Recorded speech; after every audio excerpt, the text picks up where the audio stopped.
Hello, and welcome to Gus McDoll Strategy and Tactics, and thank you to our subscribers. I'm Nick McDoll.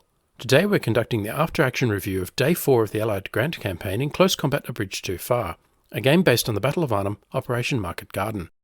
In this series we use the missions in the Allied Grant campaign to illustrate one or more aspects of World War II infantry tactics at the company level and below.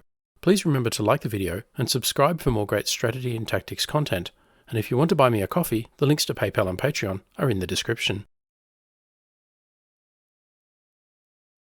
In our campaign, Day 4, 20 September 1944, saw the Germans continue to counterattack without success, and the Allies make considerable forward progress.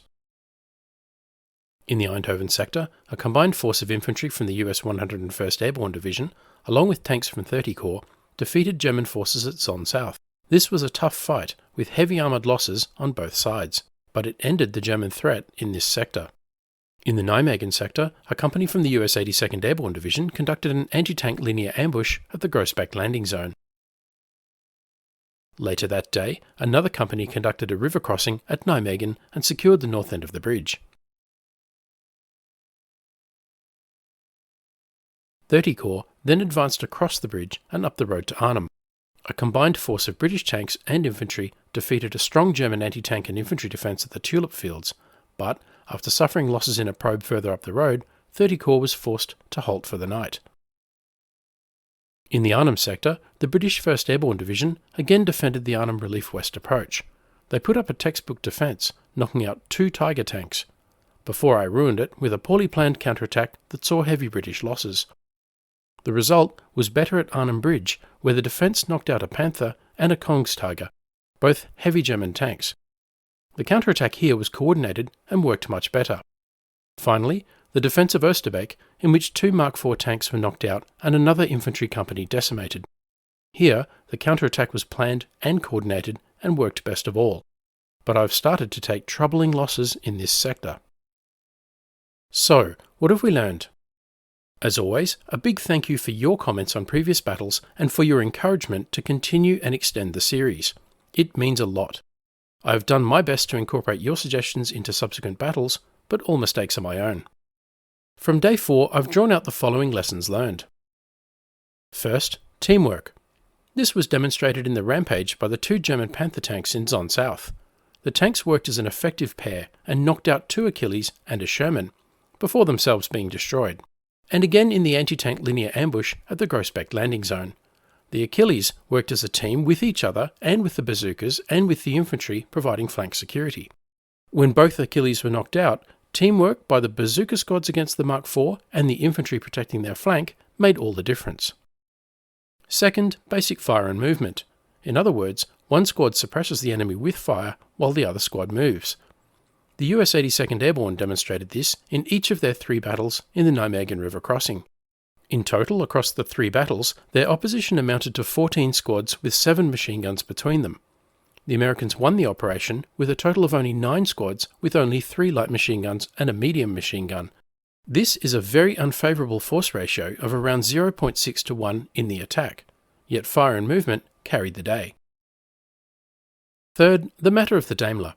As a side note, the vehicle modelled in the game is not historically accurate. Instead, it appears to be a composite of the Daimler Armoured Car Mark II and the Humber Armoured Car Mark IV. From the side wheel in the depiction, we can identify it as a Daimler Armoured Car Mark II. The Mark II actually carried a 40mm 2-pounder quick-firing gun with 52 rounds and a coaxial Bisa machine gun with 2700 rounds, this being the standard machine gun on British-made tanks, as well as a Bren in an anti-aircraft role with 450 to 500 rounds. There was also a Humber Mark IV armoured car, and this was equipped with a 37mm main gun and a Bisa machine gun. The Daimler armoured car, as modelled in the game, is actually quite an effective weapon. It has a 6-pounder anti-tank gun, which we know is effective against tanks such as Mark IV Panzers and light armoured vehicles. It also has a Vickers machine gun, which we know is effective against infantry. And it combines these with mobility, something the dismounted 6-pounder and Vickers teams lack. So, potentially quite effective. But not in my hands, it seems. In the island battle, I placed the Daimler on the left flank to perform a scout function, but for fear of the Mark IV Panzers, left it hiding behind a building, where it was ambushed and destroyed by a Panzerschreck squad at point-blank range. Oh, the shame. Instead, I could have used it more aggressively in the open on the left flank to outflank the panzers and suppress the infantry and Panzerschreck before they're closed for the kill. Even better, a number of you have suggested in the comments that I should have placed the Daimler on the right flank instead and placed a Bren team with the Piat team on the left flank for local defence. This is a much better suggestion. From here, the Daimler could have assisted in the destruction of German tanks, suppression of the infantry at the mill, and even gone on a scouting mission to the far left of the map, all at lower risk of destruction. So when the chance next arises, I'm going to redeem the reputation of light tanks everywhere and show what they can do when handled properly. Let me know what you think in the comments below.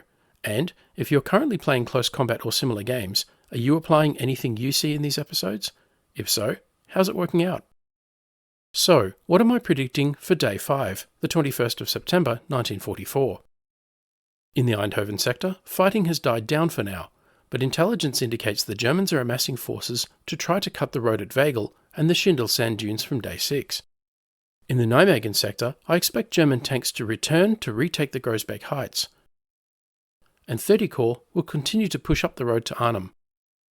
In the Arnhem sector, I expect continued German armoured and infantry counterattacks to attempt to retake the Arnhem Bridge.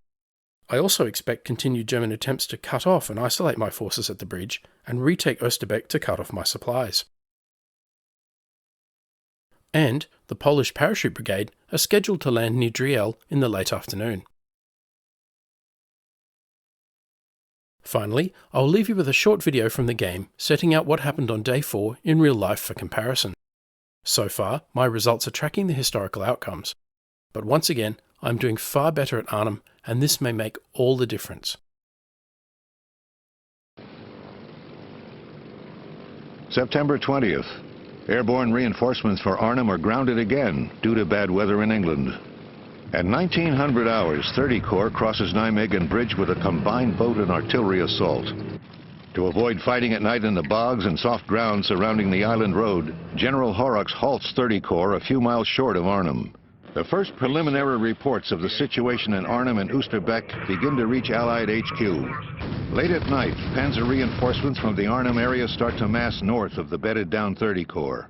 In Oosterbeek, the fierce fighting and deadly stalemate between Urquhart and von Tito is dubbed der Hexenkessel, the witch's cauldron.